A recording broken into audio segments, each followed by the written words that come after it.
इस क्वेश्चन में हमको ये कुछ इक्वेशंस गिवन है जिनमें से हमको बताना है कि मोनोमियल, बाइनोमियल और ट्राइनोमियल कौन कौन सी हैं।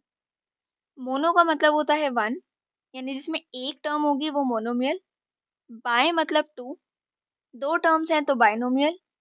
और ट्राई का मतलब होता है थ्री, यानी तीन टर्म्स हैं तो वो ट्राइनोमियल हो जाएगा।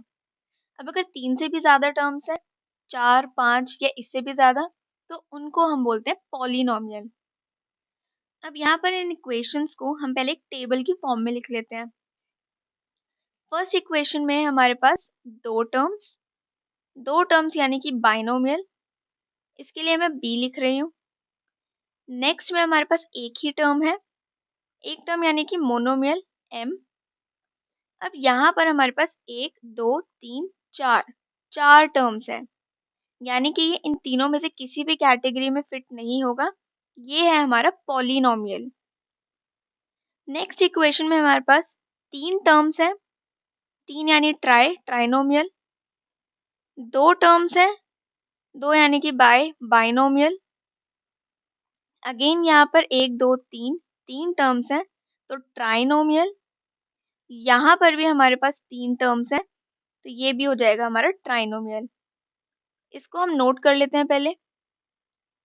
यहाँ पर नंबर ऑफ टर्म्स इंपॉर्टेंट है, टर्म्स पता चल गए तो ये हम बता सकते हैं कि वो बाइनोमियल है, मोनोमियल है कि ट्राइनोमियल है। अब नेक्स्ट हमारे पास यहाँ पे दो टर्म्स है, दो टर्म्स यानी कि ये बाइनोमियल है। यहाँ पर हमारे पास एक, दो, तीन, चार टर्म्स है, चार टर्म्स है तो पॉलिनोमियल। एक ही टर्म है तो मोनोमियल। दो टर्म्स है तो मतलब बाइनोमियल। अगेन दो टर्म्स है तो ये भी हो जाएगा बाइनोमियल। इसको भी हम नोट कर लेते हैं। अब यहाँ पर मोनोमियल यानी कि जिसमें एक ही टर्म थी वो हमारे पास ये दो इक्वेशंस आई हैं। बाइनोमियल यानी कि जिसमें दो टर्म्स थी वो इक्वेशंस हमारी ये हैं। ट्राइनोमियल यानी कि तीन टर्म्स वाली इक्वेशन हमारी ये हैं। और वो इक्वेशन जो कि इन तीनों में से किसी कैटेगरी में फिट नहीं हुई है, वो इक्वेशन हमारी ये दोनों है।